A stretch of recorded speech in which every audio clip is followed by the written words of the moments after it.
Salut Gabriel, j'espère que tu vas bien aujourd'hui. J'ai une histoire amusante à te raconter sur ma visite à l'épicerie hier. Bonjour à tous nos auditeurs de Waspoken French. Antoine, tu m'intrigues. Qu'est-ce qui s'est passé à l'épicerie? Eh bien, j'avais une liste de courses très simple. Du pain, du lait, des pommes et du fromage. Mais tu sais quoi? J'ai passé une heure entière dans le magasin. 1 heure pour 4 articles? Dis-moi tout. Moi aussi parfois je me perds complètement dans les grandes surfaces. C'est un labyrinthe. Exactement. D'abord, j'ai cherché un panier. Ils étaient tous empilés près de l'entrée, mais impossible de les séparer. J'ai tiré, j'ai poussé, rien à faire. Oh là là, je connais ce problème. Ces paniers sont toujours coincés les uns dans les autres. Finalement, comment as-tu fait? Une dame très gentille m'a aidé. Elle m'a montré qu'il fallait soulever et tourner en même temps. C'était si simple. J'ai eu l'air ridicule, mais elle a souri. C'est adorable. Tu vois, les épiceries sont des endroits où les gens s'entraident souvent. Et après, tu as trouvé tes articles facilement. Pas du tout. Je suis entré par l'entrée principale et la première chose que j'ai vue, c'était légumes. Des tomates magnifiques, des carottes oranges vifs, des salades vertes. Ah, le piège des légumes frais. Ils sont toujours à l'entrée pour nous tenter. Et tu as craqué, j'imagine. Complètement. J'ai acheté des tomates alors que ce n'était pas sur ma liste. Et puis des carottes. Et puis une belle salade. Mon panier était déjà à moitié plein. C'est classique. Moi, je fais pareil à chaque fois. Je vais pour acheter du yaourt et je ressors avec des fruits, des légumes, parfois même des fleurs. Et après les légumes, j'ai cherché la boulangerie. L'odeur du pain frais me guidait, mais je n'arrivais pas à la trouver. J'ai tourné dans tous les rayons. Les supermarchés sont vraiment des labyrinthes. Et personne n'ose demander de l'aide. On préfère chercher pendant 10 minutes plutôt que de paraître perdu. Exactement. Finalement, j'ai vu un employé qui remettait des produits en rayon. Je lui ai demandé « Excusez-moi, où est la boulangerie ?» Il était très sympa. Et il t'a bien dirigé.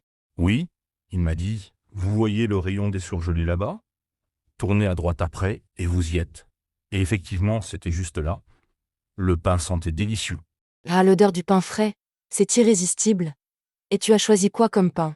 Il y avait tellement de choix. Des baguettes, des pains complets, des pains aux céréales, des petits pains. J'ai pris une baguette traditionnelle et des croissants pour le petit déjeuner. Et même des croissants. Tu me donnes faim, Antoine. Et après le pain, direction le rayon laitier. Voilà. Mais là encore, surprise. Il y avait au moins 20 types de laits différents. Les entiers demi-écrémés, écrémés, les sans lactose, les d'amandes, les d'avoine. Gabriel, c'est impressionnant tous ces choix. Avant, il y avait juste du lait, point final. Maintenant, c'est compliqué. Et tu as choisi quoi?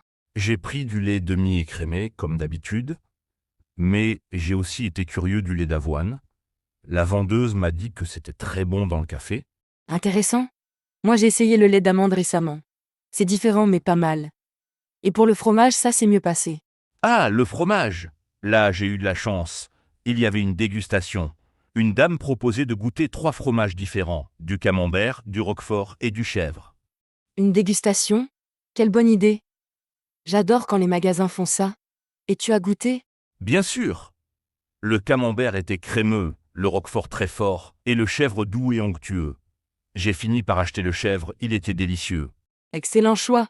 Et pour les pommes, dernière étape. Oui, mais là aussi, j'ai découvert quelque chose. Il y avait des pommes que je ne connaissais pas. Des Honeycrisp, des Galabio, des Granny Smith. L'employé m'a expliqué les différences. Vraiment? C'est formidable. Qu'est-ce qu'il t'a dit? Il m'a dit que les Honeycrisp sont très sucrées et croquantes, parfaites à croquer. Les Galas sont douces, idéales pour les enfants. Et les Granny Smith sont acidulées, parfaites pour les tartes. Comme c'est intéressant. On apprend toujours quelque chose de nouveau à l'épicerie. Et tu as choisi lesquels? J'ai pris de Honeycrisp pour goûter et quelques Granny Smith parce que j'ai envie de faire une tarte ce week-end. Mais devine quoi? Mon panier était maintenant plein. Je m'en doute. Tu es parti pour 4 articles et tu en avais combien finalement? Au moins 15. Tomates, carottes, salades, baguettes, croissants, lait d'avoine, fromage de chèvre, 2 sortes de pommes, et j'oublie sûrement quelque chose. C'est exactement ce qui m'arrive à chaque fois. On dirait que les épiceries ont un pouvoir magique sur nous. On entre pour une chose, on ressort avec 10.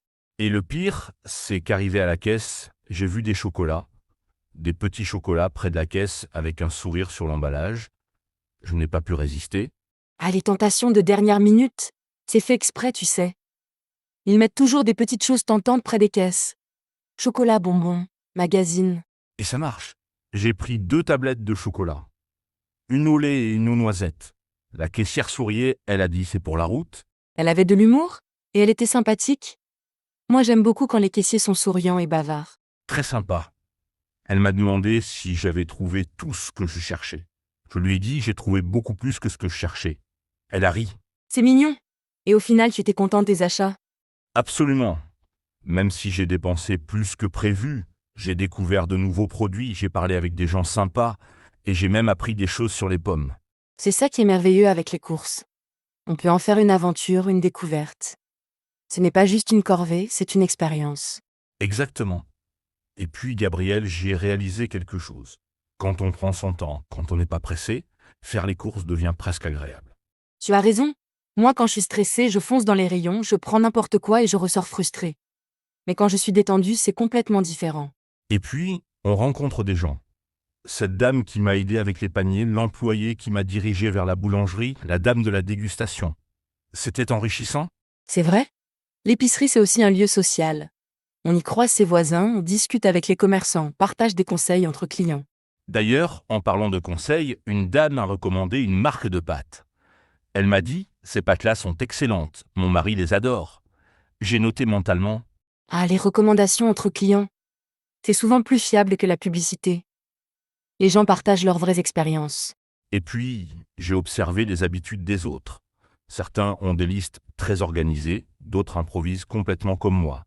C'était amusant à regarder. C'est marrant ça. Moi j'aime bien observer les paniers des autres. On peut deviner s'ils cuisinent, s'ils ont des enfants, s'ils aiment les légumes. Exactement. Le monsieur devant moi à la caisse avait que des plats préparés et des sodas. La dame derrière moi avait plein de légumes bio et des produits sans gluten. Chacun sa façon de se nourrir. Et c'est ça qui est intéressant. L'épicerie, c'est un reflet de notre société, de nos modes de vie différents. Très juste. Et puis, Gabriel, j'ai remarqué quelque chose d'autre. Il y avait beaucoup de produits locaux maintenant. Des légumes de la région, du miel du coin, du pain d'un boulanger local. Ah oui, c'est une belle tendance. Moi j'essaie d'acheter local quand c'est possible. C'est meilleur pour l'environnement et souvent plus savoureux. Et moins cher parfois. Les tomates locales coûtaient moins cher que celles qui venaient de loin, et elles avaient l'air plus fraîches aussi. C'est logique. Moins de transport, moins de coûts. Et puis on aide les producteurs de notre région. C'est bien pour l'économie locale. Et maintenant, parlons organisation. Moi, j'ai réalisé que je faisais tout dans le désordre. Légumes d'abord, puis pain, puis lait. Pas très logique. À l'organisation des courses. Moi j'ai ma méthode, d'abord les produits non périssables, puis les surgelés, et enfin les produits frais. Comme ça rien ne se gâte. Intelligent. Moi, je faisais l'inverse. Je prenais le lait en premier et il finissait tiède à la fin. Maintenant, je vais changer ma méthode. Et pour les listes de courses, tu fais comment? Moi j'essaie de regrouper par rayon, tous les produits laitiers ensemble, tous les légumes ensemble. Bonne idée. Ma liste était dans le désordre total. Pain, pommes, lait, fromage. Je zigzaguais dans tout le magasin. C'était inefficace. Et épuisant? Quand on s'organise bien, on gagne du temps et de l'énergie, et on oublie moins de choses aussi. Parlant d'oublier, j'ai failli oublier mon sac réutilisable. Heureusement, je l'avais dans ma voiture. Sinon, j'aurais dû acheter un sac plastique. Ah, les sacs? C'est devenu un réflexe maintenant, non? Moi j'en ai toujours plusieurs dans ma voiture et un petit pliable dans mon sac à dos. Excellente habitude. Et c'est mieux pour l'environnement. Même si parfois j'oublie et je me retrouve avec les bras pleins à la sortie du magasin. Ça m'est arrivé. Une fois j'ai porté mes courses dans mes bras jusqu'à la voiture. Heureusement que je n'habitais pas loin. Et les caddies, Gabriel? Moi, j'hésite toujours. Pour 4 articles, un caddie semble trop, mais un panier devient vite trop petit. Ah, le dilemme du caddie? Moi je prends toujours un caddie maintenant. Même pour 3 articles parce que je sais que je vais finir par acheter plus. Sage décision. Et puis c'est plus confortable pour le dos. Porter un panier lourd, ce n'est pas agréable. Exactement. Et dans le caddie on peut mettre son sac, sa veste. C'est pratique. Mais attention à ne pas le laisser sans surveillance. Bonne remarque. Une fois, j'ai laissé mon caddie 2 minutes pour aller chercher quelque chose et quand je suis revenu, quelqu'un avait pris mon yaourt. Non, vraiment? Qu'est-ce que tu as fait? J'ai été chercher un autre yaourt, mais j'étais un peu vexé. Maintenant, je surveille toujours mon caddie. C'est dommage qu'il faille faire attention à ça. Mais bon, c'est la vie en société. Et les enfants dans les magasins, tu as remarqué? Oh oui, il y avait une petite fille qui voulait absolument des céréales colorées. Sa maman essayait de négocier ces céréales-là ou rien du tout. Les négociations par enfant dans les rayons. C'est tout un article. Moi, j'admire la patience des parents parfois. Et puis, certains enfants aident vraiment. J'ai vu un petit garçon qui lisait la liste de courses à sa maman. C'était mignon. Adorable. Ça leur apprend les responsabilités. Et ils découvrent les aliments, les prix, l'organisation. C'est éducatif. Absolument. Et maintenant, Gabriel, parlons prix. J'ai été surpris par certains écarts. Les mêmes produits, mais des prix très différents selon les marques. Ah oui, c'est impressionnant.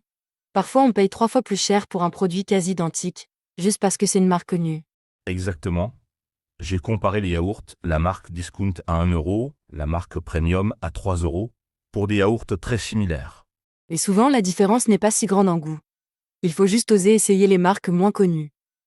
Parfois, c'est même meilleur. Tu as raison. Et les promotions alors? Il y en avait partout. 2 pour le prix d'un, moins 30%, offre spéciale. Les promotions, c'est tentant. Mais attention aux pièges. Parfois, on achète des choses dont on n'a pas besoin juste parce que c'est en promotion. Exactement. Moi, j'ai failli acheter des chips en promotion. Puis je me suis dit, est-ce que j'ai vraiment besoin de chips? La réponse était non. Bonne réflexion. Il faut se demander est-ce que je l'achèterais au prix normal? Si la réponse est non, alors c'est que ce n'est pas vraiment une bonne affaire. Très juste. Et puis, certaines promotions sont fausses. Le prix barré était le même que le prix actuel. Il faut faire attention. Et oui, il faut être vigilant. Et puis acheter en grande quantité parce que c'est moins cher, c'est intéressant que si on va vraiment tout consommer. Absolument.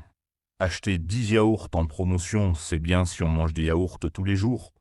Sinon, ils vont périmer et on aura gaspillé. Le gaspillage alimentaire, c'est un vrai problème. Et ça commence parfois par nos achats impulsifs au supermarché. D'ailleurs, en parlant de dates, j'ai appris à bien regarder les dates de péremption, surtout pour les produits frais.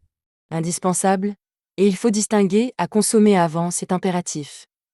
Mais à consommer de préférence avant, on peut dépasser un peu si le produit a l'air bon. Bonne nuance. Et puis, certains magasins font des réductions sur les produits proches de la date limite. C'est intéressant si on consomme rapidement. Excellente astuce. Moi, je regarde souvent ce rayon. On peut faire de bonnes affaires sur des produits parfaitement bons. Et maintenant, Gabriel, parlons ambiance. Moi, j'aime bien la musique dans les magasins. Ça rend les courses plus agréables. Ah oui, la musique. Elle influence notre humeur et même notre façon d'acheter. Une musique douce nous fait flâner, une musique rythmée nous fait aller plus vite. Intéressant. Je n'avais jamais fait attention à ça. Hier, il y avait une musique jazz douce. Effectivement, j'ai pris mon temps. Et l'éclairage aussi. Les supermarchés utilisent des éclairages spéciaux pour mettre en valeur leurs produits. Les légumes semblent plus frais, les viandes plus appétissantes. Vraiment? C'est tout un art alors. Et les odeurs aussi? L'odeur du pain frais, ça donne envie d'acheter. Exactement. Certains magasins diffusent même des parfums artificiels. Odeur de boulangerie dans le rayon boulangerie, odeur de vanille près des desserts. Incroyable. On ne se rend pas compte de toutes ces techniques. Mais au final, si ça rend les courses plus agréables, pourquoi pas? C'est vrai. L'important, c'est de rester conscient de nos choix et de ne pas acheter n'importe quoi sous l'influence de ces techniques. Absolument. Et puis au final, mes courses d'hier étaient une belle expérience. J'ai découvert, j'ai appris, j'ai échangé avec des gens. C'est ça l'esprit. Transformer une tâche quotidienne en moment de découverte et de plaisir. C'est une belle philosophie de vie. Et maintenant, j'ai envie de retourner faire les courses. Pas forcément pour acheter, mais pour explorer, découvrir de nouveaux produits, rencontrer des gens. Fantastique. Et nos auditeurs, j'espère qu'ils vont regarder leur prochaine visite à l'épicerie différemment. Avec curiosité et ouverture. J'en suis sûr. La prochaine fois que vous irez faire vos courses, prenez votre temps, observez et goûtez si c'est possible, échangez avec les autres. Vous verrez, c'est enrichissant. Excellent conseil.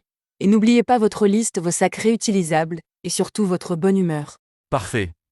Merci Gabriel pour cette conversation gourmande. Et merci à tous nos auditeurs fidèles de Waspoken French.